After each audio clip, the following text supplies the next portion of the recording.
Welcome to the latest edition of the College of American Pathologists CAPcast. I'm Becca Battisfor, Content Specialist with the CAP. In this episode, Dr. Mary Edgerton will be talking with experts in pancreatic cancer research, diagnosis, treatment, and patient advocacy. Pancreatic cancer continues to have one of the highest mortality rates of all major cancers. It is currently the third highest, with a 5-year survival rate of less than 12%. It is estimated that over 64,000 Americans will be diagnosed with pancreatic cancer in 2023, with more than 50,000 succumbing to the disease. This month's Cancer Awareness podcast will explore what's on the horizon for pancreatic cancer research, how it will impact patient outcomes, and the role of pathology data in these efforts. Before we get into the questions, I'll have our guests introduce themselves. Dr. Edgerton, we'll start with you. Hi, I'm Dr. Mary Edgerton. I'm a breast pathologist and pathology informatician currently at the University of Nebraska in Omaha.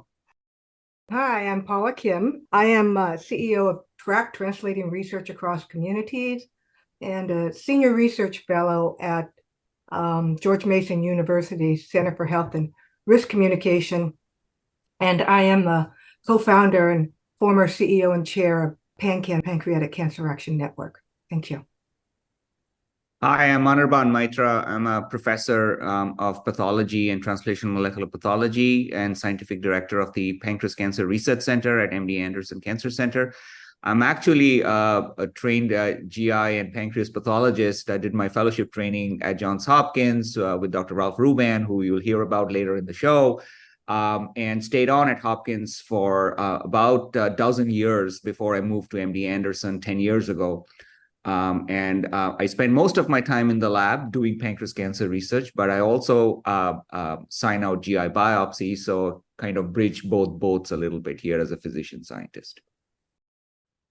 Hi, I'm Nilo Azad. I'm a medical oncologist here at Johns Hopkins, and I have the honor of serving as the director of our phase 1 clinical trials program, our developmental therapeutics program, that is really the key program at our cancer center that develops agents that are coming right out of the laboratory and moving into human beings for the first time, when those are being developed in a non-tumor specific fashion. So when they're being developed across different cancer types. I also am a clinician, so I take care of patients with GI cancers, including pancreatic cancer as one of my key missions. And I also am co-leader of our cancer genetics and epigenetics program here, which is our research-based program that really focuses on how we can use the genetic and epigenetic abnormalities in cancers to be able to come up with new therapies. Hi, I'm Ralph Hruban. I'm the Baxley Professor and Director of Pathology here at Johns Hopkins, and I direct the Saul Goldman Pancreatic Cancer Research Center here at Hopkins. I'm dedicated to pancreatic pathology, and I've had the pleasure of working with many of the people on this podcast. I sincerely believe that tissue is the issue, if you will, that pathology is the foundation for understanding and researching pancreatic cancer, and also pathology is the foundation for improving patient care. So it's a real pleasure to be here. Hi, everyone. My name is Fatima Zelada-Arenas, and I'm the Senior Director overseeing the research and education initiatives at the Pancreatic Cancer Action Network, where I work closely with patients and caregivers and families and anyone that's impacted by pancreatic cancer through our different programming and services. I've been doing that for over 13 years now and just love working in that space, supporting patients and families who are going through a pancreatic cancer diagnosis. Thank you so much for having me. Welcome, and thank you all for joining the podcast. Dr. Edgerton, I'll let you take it from here. Okay, well, I'd like to start with Paula Kim, whom I've known, over 20 years now. Paula, it's great to see you again, even if virtually. Can you share your family's story that led you to form the Pancreatic Cancer Network with your co-founders? So thank you, Mary. It's great to be here with everybody. My story was one back in 1998 when my father was diagnosed but not diagnosed because the biopsy was actually inconclusive. And but he ultimately had pancreatic cancer and died within about 75 days of that point in time, which, as we know, is sometimes not all that uncommon. But through that journey, I had the privilege and pleasure of meeting one of my favorite people, and it happens to be on this call, is Dr. Ralph Hruban.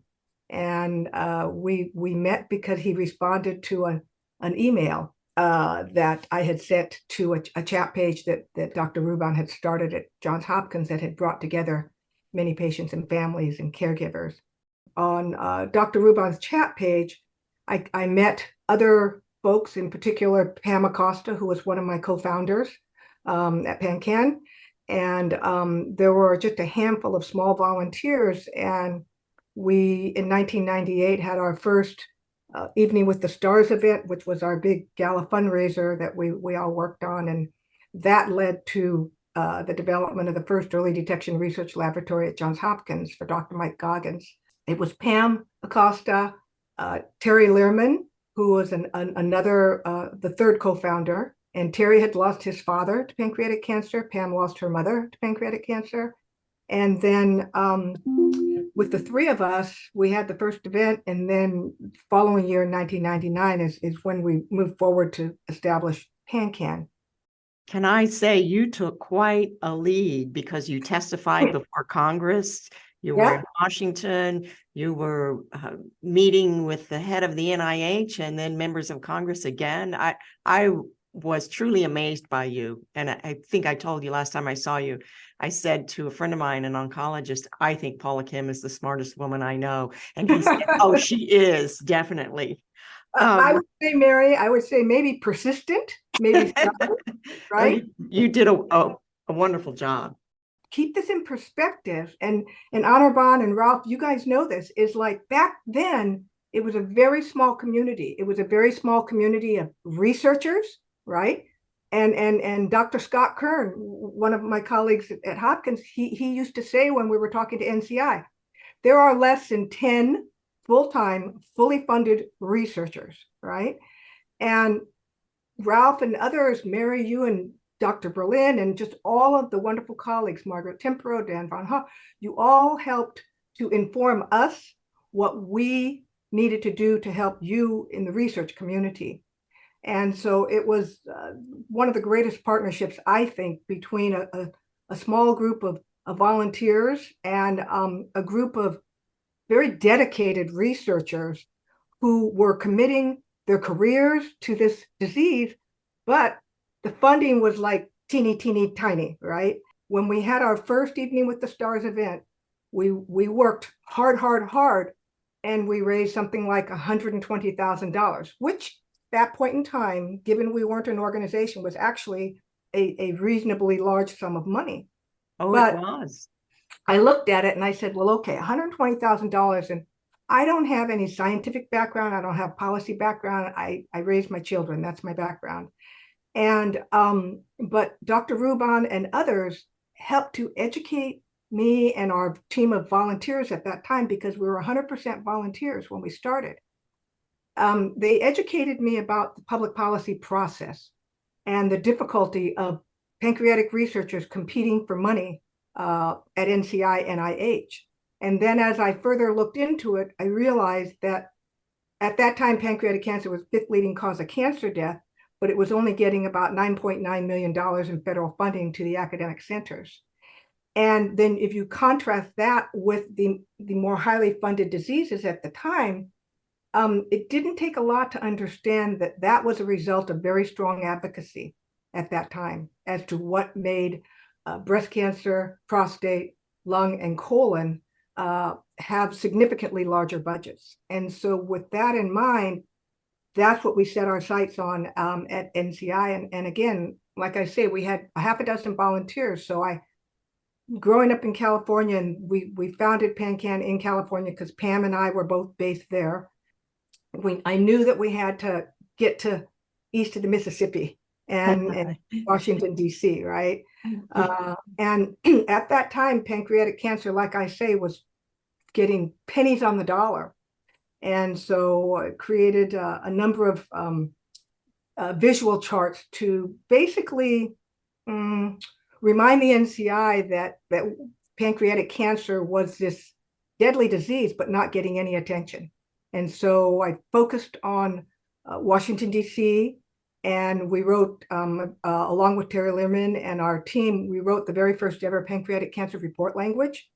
which, as some of you may understand, is the direction, if you will, from Congress to the NIH with how to allocate and spend research dollars. PanCAN was a new kid on the block at that point in time. And we didn't have a track record. We didn't have a lot of things. We had no money. And so with that, I still had the opportunity to testify twice in Congress and to share with them the important need of why we need to fund more research. Very important indeed. And now let's move on to hearing about some of that research and one of your beneficiaries, Dr. Ariban Maitra. Welcome. I know you because we were both at MD Anderson, and you serve as the medical director of the Sheikh Ahmed Pancreatic Cancer Research Center. Tell us some about the research that you're currently working on. Absolutely, Mary, and thank you for having me on the show. Before I answer that question, I just want to give out a shout out to the pioneers of this whole area, Ralph and Scott Kern, who Paula mentioned, and then of course Paula herself, and I bring this up because we just had this large pancreatic cancer meeting that is organized by the AACR in Boston, and I was one of the co-organizers of that. We had over 700 people in the room. And when you think back to the time that Paula just mentioned, 10 people nationally who were funded, and these lonely voices trying to say, listen to us, we have this terrible disease and nothing's being done. It is just incredible to think back. And so I think the word persistence is really an appropriate description for some of the early pioneers, two of whom are on this call today. And so, real salute to them. And where the field is today is really an homage to the early efforts that they all made. So there's a lot happening. As I said, there's now a meeting just dedicated to pancreas cancer held by the AACR every year. And we had 700 people attending it. So, there's a lot of activity going on. When I think about the major sort of research advances that have been made, a lot of that has happened in the sphere of understanding the molecular genetics of this disease. We now know a lot about what are the key driver genes that are altered in pancreatic cancer. We know a lot about sort of the familial risk that many families with this disease have, and some of the germline alterations that cause that risk. Again, work that came out of Johns Hopkins and also the Mayo Clinic. Late Gloria Peterson, whom we actually honored at this AACR meeting, was one of the pioneers with Ralph in really trying to understand the genetic basis of familial disease. We know a lot about that now. We know a lot about the molecular alterations outside of the cancer cells, what's happening in terms of the host response, because that's not just a passive bystander as we used to think 20 years ago. We now know that there is a lot of active crosstalk between cancer cells and the host, and some of it perturbs the cancer from going, and others are co-opted by the cancer in terms of progression and metastases. And then, of course, a lot has happened on the clinical arena, and I'm going to let Dr. Azad speak about that because she's really the expert on that. But it's really a almost a renaissance time in this disease in terms of making advances and new therapeutics. So there's a lot to talk about on that front as well. So I noticed that you have a gene expression-based signature for prognosis in pancreatic adenocarcinoma. Is that being used? So there's a lot of work that has been done. Obviously, the early molecular alteration characterization was in the context of mutations, things that are abnormal in the DNA, RAS mutations, P53, SMAD4, etc. But we have also come to recognize that there's this whole universe outside of the genome, especially the transcriptome, that is also important in terms of both predictive and prognostic biomarkers in pancreatic cancer. So work that was done by many other groups around the country, and as well as globally, groups in Canada and other places have identified these RNA-based signatures that we know now predict responses to first-line therapy. So patients with a certain subtype of RNA signatures that we call basal subtype, for example, very much like the basal subtype in breast and other diseases, are more aggressive and they don't respond to commonly used first-line therapies, and others that we call classical tend to be more responsive. So the sort of the overarching message from all of this is that there is obviously a universe outside of the genome. The genome is very important, and these are in fact key drivers that are responsible for initiation and progression. But there's also transcription factor driven alterations, epigenetic alterations that, again, Dr. Azad is doing a lot of therapeutic studies in, that are also important in terms of disease progression, and in fact are involved in guiding responses to therapy. So we are seeing now clinical trials being done that are not just dividing patients into strata based on their genomic alterations, but also their RNA subtype, which is kind of a unique way of approaching pancreas cancer. Typically, it used to be one size fits all. But now these trials are happening where we are taking the RNA profile and we're saying, you get this type of therapy and you don't. So that's kind of unique. That is very exciting. Well, this is a good time to bring in Dr. Azad. You are the co-director of cancer genetics and epigenetics and a professor of oncology at the Johns Hopkins Sidney Kimmel Cancer Center. Can you tell us a little bit about the clinical trials that you're leading in pancreatic cancer, and particularly in epigenetics? Absolutely. I mean, I don't think that I'm overstating it to say that after decades of a really small amount of progress in patients with pancreatic cancer, that we are on the precipice of a dramatic alteration in the way that patients are going to receive benefit from clinical trials work. And the main area that I'm speaking about is really around KRAS-driven therapy. So pancreatic cancer is a cancer that has a mutated KRAS gene in 90% of patients with pancreatic cancer. And this is a mutation that has been considered untargetable for 40 years and is really ubiquitous among many cancers, but there's no tumor type where it is in higher prevalence than what we see in pancreatic cancer. And in the last 4 years, what we've seen is, and this is with the advances in technology and medicinal chemistry that have happened, is that we now have drugs that can directly target KRAS mutations, and more importantly, these result in benefit in pancreatic cancer. So we've had many times where there have been exciting drugs that seem to work in many other tumor types, but then when we start treating our pancreatic cancer patients, because of so many other histological issues and pathological issues, we don't get that benefit. But in pancreatic cancer, these KRAS-specific mutation inhibitors have been dramatically active and resulting in both tumor shrinkage and disease stabilization in the vast majority of patients that they've been tested in. Now, the biggest area that this has happened is in a particular KRAS mutation, KRAS G12C, but that's not a very common KRAS mutation in pancreatic cancer. It's only 1 or 2%. We now have in the clinic G12D inhibitors. That is the most common mutated KRAS mutation that we see, and we have pan-KRAS inhibitors that were literally just reported this weekend at a big international meeting that also has shown significant disease stability in the vast majority of pancreatic cancer patients. And we've got more and more of these drugs that are coming online, and we're going to learn how to use them better, because right now people have benefit, but after a period of time, patients will develop resistance to them. So we're going to start seeing opportunities to combine these agents to make them more powerful and overcome resistance. There has been beautiful preclinical work that has come out, elegant work in high impact journals showing the immune impact of these drugs. And so we're going to start using and seeing these drugs utilized with immunotherapies, which is a second big area where we haven't broken through yet, but we are now starting to see some activity of immunotherapy in handfuls of patients that we're using the proper combination therapies for.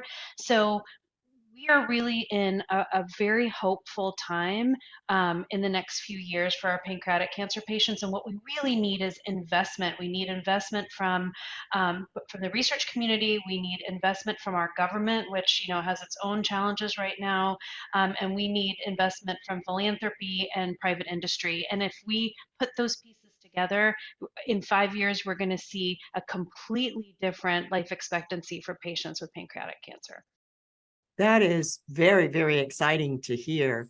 I'm going to turn a little bit to pathology because, well, we pathologists think that pathology is the center of medicine. Do you use the pathology reports and items in that to help select your patients for clinical trials? So absolutely, though I would say I'd broaden that past just the histological pathology, though that's important as well, and also include the molecular pathology piece, which as I just talked about, is so key in how we take care of patients.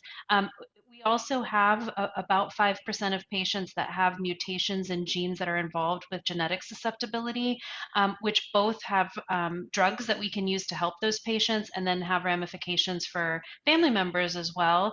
So those pieces of the molecular pathology report are very important.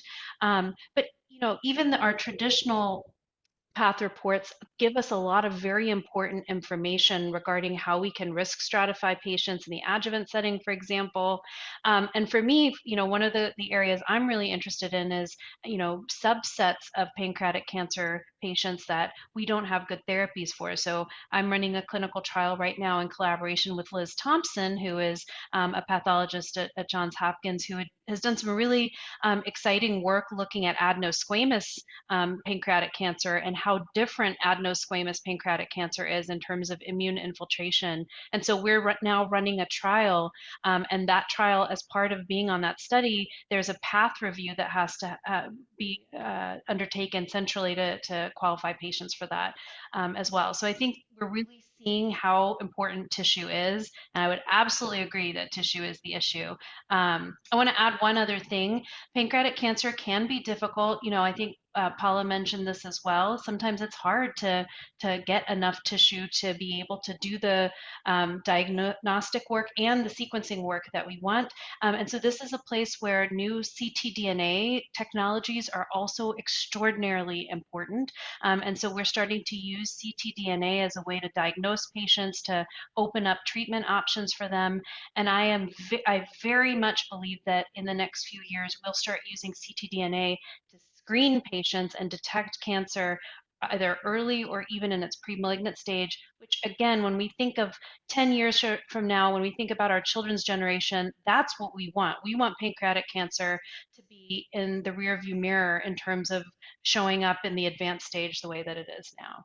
So just define CT for our audience. Oh, CT is circulating tumor DNA or cell-free CF DNA, which I think is probably even the more accurate term, since we can get cell-free DNA from many different kinds of body specimens and liquids. So that's what I'm referring to.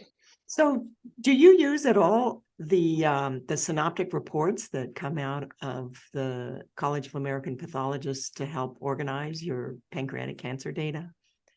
I mean, I would say that at this point, and I think part of this is in treatment of patients, it's a very clean and nice way for us to be able to quickly know how to treat our patients in terms of standard of care. When it comes to clinical trials, the information that's contained in those reports and in that section can be very important to help us qualify patients for clinical trials. But in our cancer, the biggest issue is that we don't have enough clinical trials. If you open up a pancreatic cancer clinical trial, that trial enrolls in the blink of an eye because there is such an unmet need. And so what we really need is more studies. That's great to know. I actually know people who would love to be on such studies. So, Dr. Hruban, you're also at Johns Hopkins and also have known Paula Kim a very long time. Can you tell us a little bit about what you do as the director of the Saul Goldman Pancreatic Cancer Research Center? Sure. I remembering Paula fondly in those early days, and I remember these two women who reached out to us on the internet. Paula was one of them and said, come to Hollywood, California, and bring a tuxedo for this fundraiser. And we didn't know if they were real or not. And so Mike Ogden and I rented a tuxedo, and I went, and they were, of course, wonderful, intelligent, beautiful women who've had such impact on the field. And so that's fondly remembering those days. And but it's great to be with everyone on this Zoom. I think I just want to echo some of the words of my colleagues. You know, when you think of the pathology of pancreatic cancer, we're in many ways lucky that the genetic drivers of this disease mirror the histology. And so histology is still critically important to the diagnosis and management of patients with pancreatic cancer. And hence the synoptic reports are so absolutely critical. But as Nilo and Ariban mentioned, there are other aspects to the disease, then pathologists can help drive an understanding of those. So starting with the germline, as Nilo mentioned, you know, a number of patients with pancreatic cancer actually have inherited a risk factor that caused them to develop it. And the BRCA1, BRCA2, and PALB2, those are not only important for the families, but they're targetable. Probably one of the best targets available is actually based on the patient's germline. So now, you know, the standard of care for patients with pancreatic cancer is germline testing to see if they carry one of these. Then moving to the next step, the somatic mutations. And as Anirban and Nilo hinted, the genes that drive pancreatic cancer are known. They don't influence the classification of the disease as much as they can influence the therapy. So again, the standard for pathologists should be to take not only the germline and send it for sequencing, but the tumor itself, and identify whether there's a fusion gene that is targetable, or as Nilo mentioned now, unbelievable that KRAS is targetable. So it's an exciting time to be a pathologist in studying pancreatic cancer, because, you know, when Paula first started, where there was no hope, now there is hope for patients. And it's this wonderful partnership between pathologists, clinicians, and patient advocacy groups that's made it happen. Oh, thank you. That was very well put. I looked into some of your research, and you are working on non-invasive precursor lesions. Can you tell us a little bit about that? Yeah, so if you think of colon cancer, you know, when we turn 50, we all go get our colonoscopy, and the hope is not that you're going to find a colon cancer. The hope is that if you're predisposed or you're going to have colon cancer, you find a polyp, a non-invasive lesion that can be removed, and the patient never gets cancer.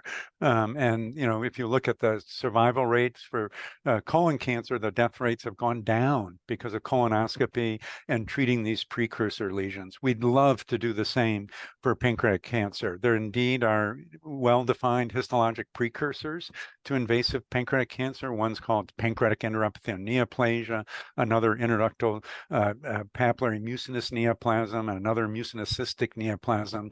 The names aren't as important as the opportunities they present for early detection before there's an incurable invasive cancer and treatment. Of course, the challenge is that it's not like biopsying the skin and taking off a, you know, oh, that was a nevus, it wasn't a melanoma, no problem. The pancreas it lies deep in the abdomen, and surgery, it can be fraught with complications. So the goal now is to identify those precursor lesions, those precancers that are very likely to progress, and leave in place, which you wouldn't do in the skin or colon, those that aren't likely to progress. And I think pathologists will play a critical role in this, as we're the ones evaluating the tissues that are resected and determining if there's dysplasia and other features that may suggest progression. So precancerous lesions, I think, are a real opportunity to make a difference, but they're also a risk for overtreatment. Oh, yes, yes. That's fascinating. Of course, in breast, we use the precancers, and then we've pulled back because of the overtreatment issues. So, right, knowing which ones are going to progress is very important. Dr. Zelada-Arenas, you are the Senior Director of Patient Services and Research and Education at the Pancreatic Cancer Action Network, PanCAN. So you've picked up the helm from Paula and the co-founders of PanCAN. Can you tell us a little bit about the Know Your Tumor Precision Medicine Service and how it helps pancreatic patients better access matched care for their tumor types? Sure, I'm happy to talk about that. And thank you so much for having me.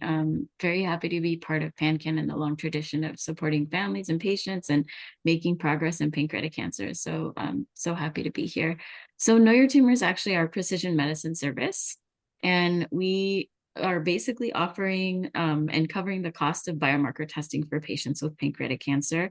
We've been doing it for almost 10 years. We're celebrating 10 years next year, actually, of offering the program. And when we started, we definitely started at a time when this wasn't something that was regularly done. And we wanted to really be able to offer it to patients with pancreatic cancer who weren't having access to it at the time. And so we partner with a company called Tempus, who performs the actual testing, the biomarker testing on the tissue. And once the testing is completed, then there's a report that's delivered to the healthcare team with information on both somatic and germline mutations, also things like tumor mutational burden, microsatellite instability, and also provides information on possible treatment options for that patient. And can, I think, as some of my panelists have already shared, provide valuable insight into treatment decisions for that patient.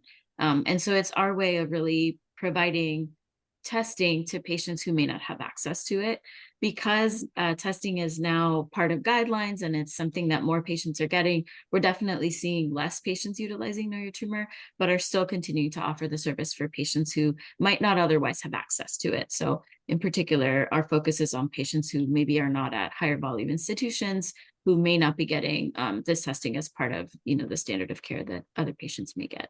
So that's just a little bit about the program. Oh, that's fantastic. So does your team at all use synoptic data from the pathology reports?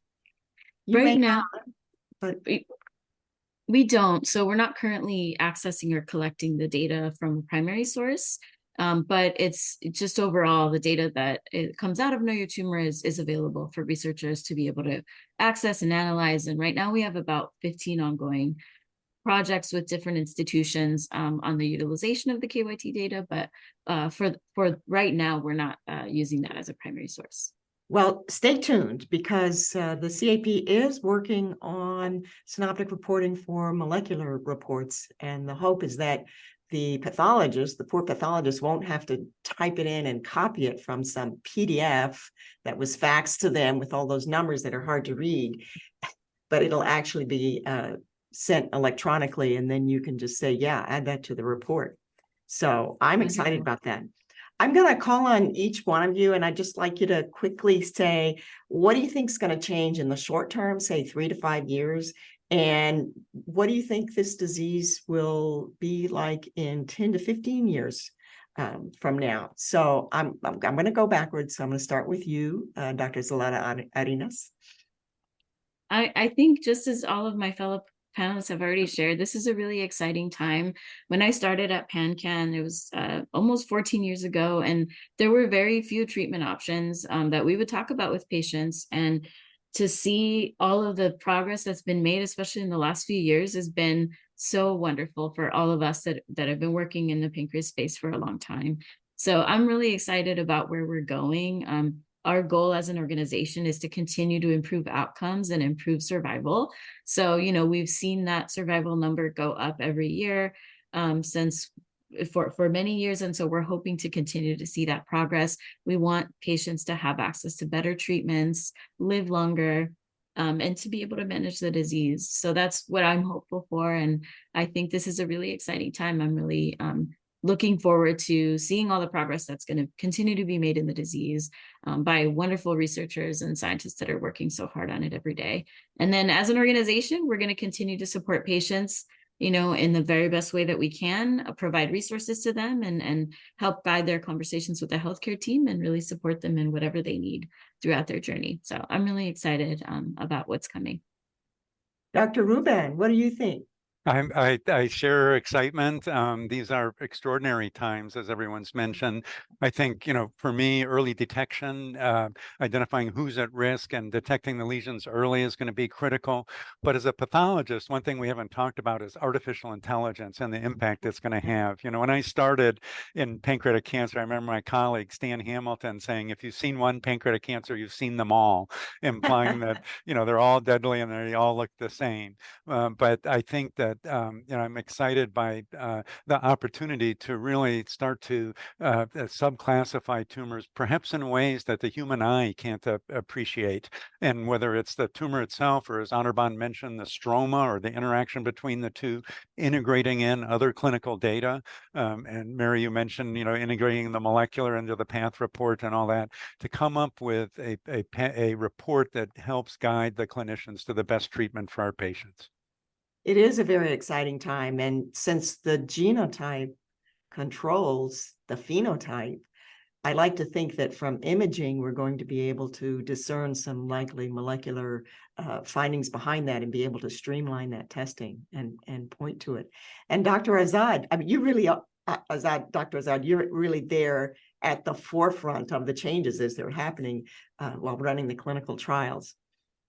Yeah, I mean, I think broadly that in the next 3 to 5 years, we're going to start seeing KRAS-derived therapies to being a part of the treatment paradigm for every pancreatic cancer patient. I think 10 to 15 years from now, I have real hope that we're going to see meaningful drops in the incidence of this cancer as we start being able to pick it up early and work more in that prevention screening space. And I think that that's what we really need in order to change the amount of suffering that we see from this cancer. Yes, I am excited about the circulating tumor DNA as a screening tool. I guess right now it's mainly used for people who have higher stage tumors because that puts it out in higher concentration. Yeah. Dr. Maitra, how about you? Well, I think everyone's kind of focused on the high points already, so I echo those thoughts. A couple of things. One is I'm really hopeful that there will be greater awareness amongst the primary care physician communities in terms of these early risk signs for pancreas cancer. Many times, unfortunately, patients sort of bounce between physicians, and that the signs of early pancreatic cancer are not recognized, so that when they eventually present with manifest disease, the disease is often spread and is not resectable. And so things like new onset diabetes, especially when it's combined with features of weight loss, for example, or the diabetes not responding to medications, those are all warning signs that, primary care physicians are often the first gatekeepers. Somebody with new onset diabetes will not come to Johns Hopkins or MD Anderson.